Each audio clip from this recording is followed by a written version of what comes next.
Vous êtes sur Radio Campus, il est exactement 8h30.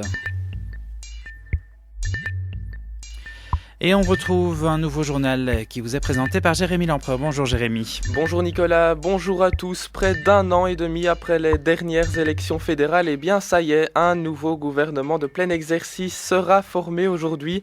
Les représentants des 6 partis sont arrivés hier en soirée à un consensus sur l'accord de gouvernement, un document de 185 pages qui fera l'objet d'une relecture cet après-midi. Et ce week-end, les partis de la nouvelle coalition organiseront des congrès de participation et c'est la semaine prochaine que le nouveau gouvernement prêtera serment avec à sa tête, on le sait, Elio Di Rupo, un Wallon au 16 rue de la Loi. Ce n'était plus arrivé depuis 1974. Hier, les négociateurs ont encore dégagé quelques derniers accords, notamment en ce qui concerne la régulation du monde de la finance et la protection des consommateurs. Un accord à propos du durcissement des peines incompressibles a également été trouvé hier. Le parquet de Liège a confirmé l'inculpation du bourgmestre de Serein, le PS Alain Matteau. Il est donc inculpé pour corruption et blanchiment d'argent. Dans le cadre du dossier Intrabel Innova, la construction de l'incinérateur d'Herstal serait entachée d'irrégularités. Et puis hier, la police judiciaire fédérale de Liège a mené plusieurs perquisitions autour du bourgmestre d'Ans, le PS Stéphane Moreau. Des perquisitions qui concernent ses activités professionnelles en tant que directeur général de Tecteo. Voilà en tout cas la jeunesse de la fédération liégeoise du Parti socialiste touchée de plein fouet par la justice, ce qui n'apaise pas les esprits évidemment au sein du PS, alors qu'un accord de gouvernement vient d'être bouclé, je vous le disais. Tout autre chose à présent, le dialogue entre employeurs et syndicats sur les conventions collectives dans le secteur aéronautique a été rompu hier, c'est ce qu'a indiqué le 7K flamand. Pour le syndicat, il y aurait eu des ouvertures, mais rien de concret encore sur la table. Les syndicats ont refusé de retirer le préavis de grève comme le souhaitaient les employeurs, c'est ce qui aurait provoqué la rupture des discussions. Les syndicats réclament en fait, et entre autres, une augmentation du pouvoir d'achat de 0,3%. Ils se réuniront à nouveau aujourd'hui pour dégager un point de vue commun. Des actions pourraient être menées dans la journée. Et puis je vous rappelle cette marche demain contre l'austérité à l'initiative des syndicats. Des milliers de manifestants partiront de la gare du Nord à 10h30 pour se diriger vers la gare du Midi. Les syndicats en front commun s'opposent au report de la pension anticipée de 60 à 62 ans. Ils s'opposent aussi à la dégressivité des allocations de chômage ou encore à l'augmentation du stage d'attente pour les jeunes. De nombreuses perturbations sont attendues, surtout sur le réseau de la STIB. Les tunnels de la Petite Ceinture seront fermés dans les deux sens. La fin des perturbations est prévue vers 14h.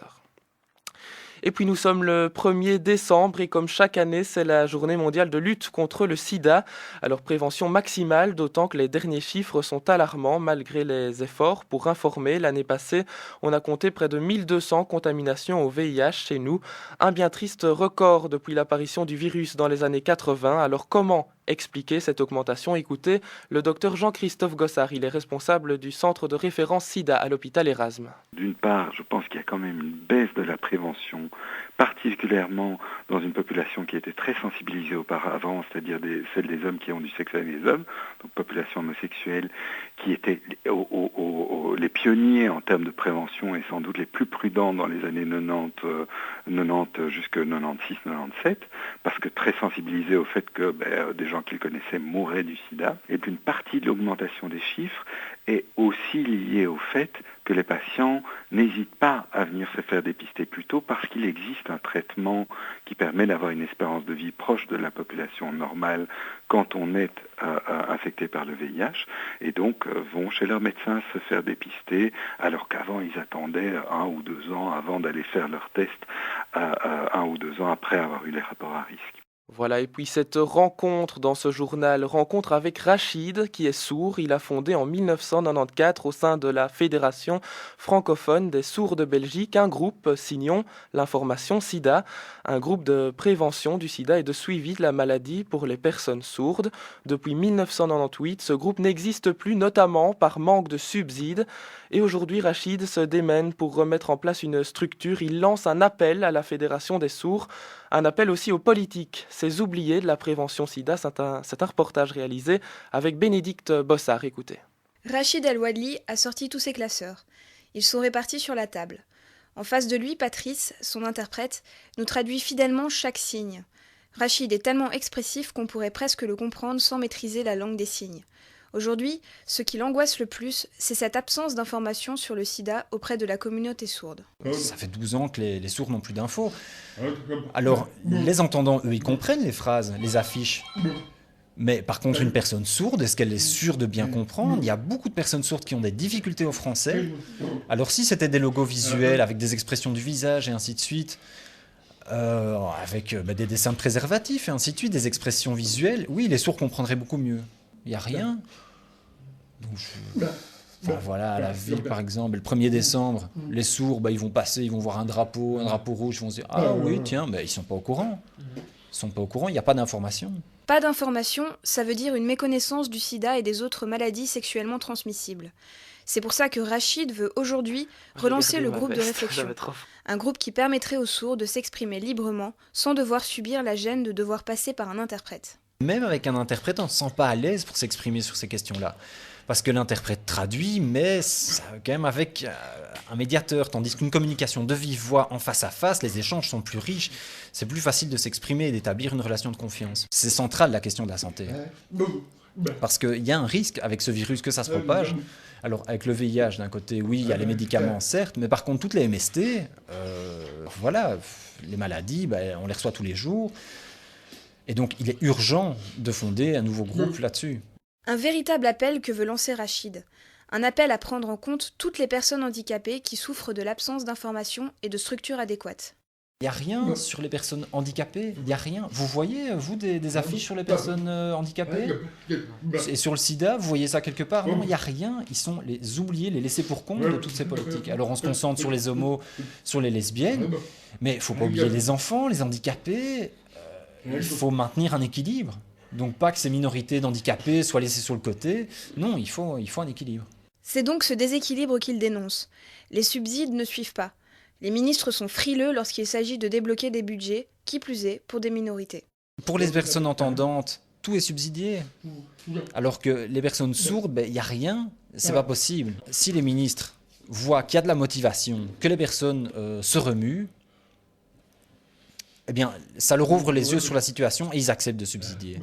Si la personne qui vient faire la demande explique, dit voilà, c'est un petit peu ça notre projet, mais que le ministre ne voit pas que le projet n'a pas de valeur, il ne va jamais le subsidier.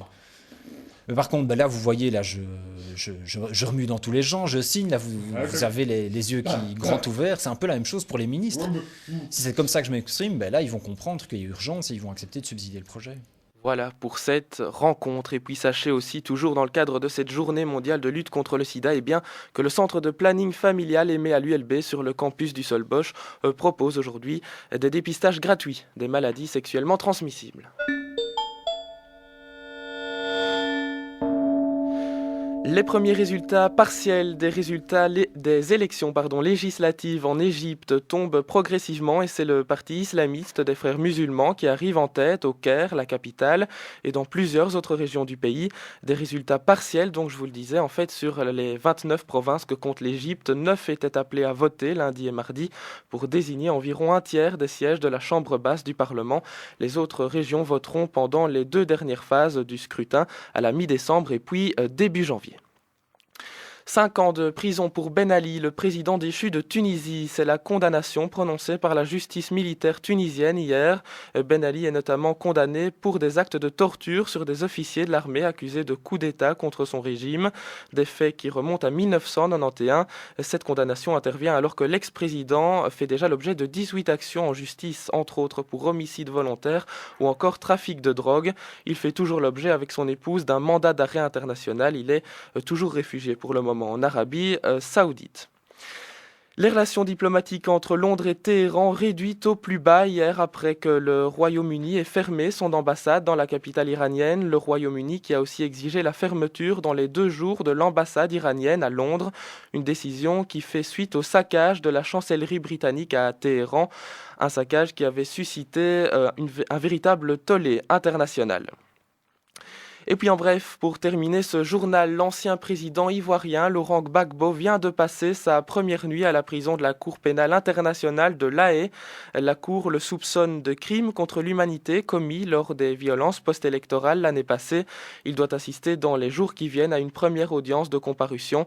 Le parti de Laurent Gbagbo, le Front populaire ivoirien, a fait savoir dans un communiqué qu'il suspendait tout processus de réconciliation.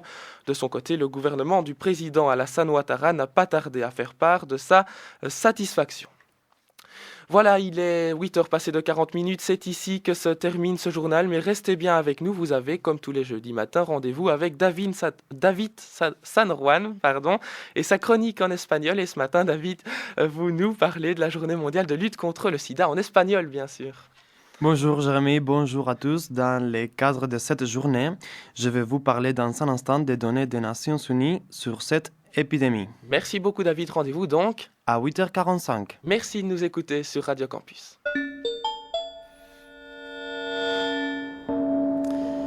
Merci Jérémy, à très bientôt sur cette même antenne également.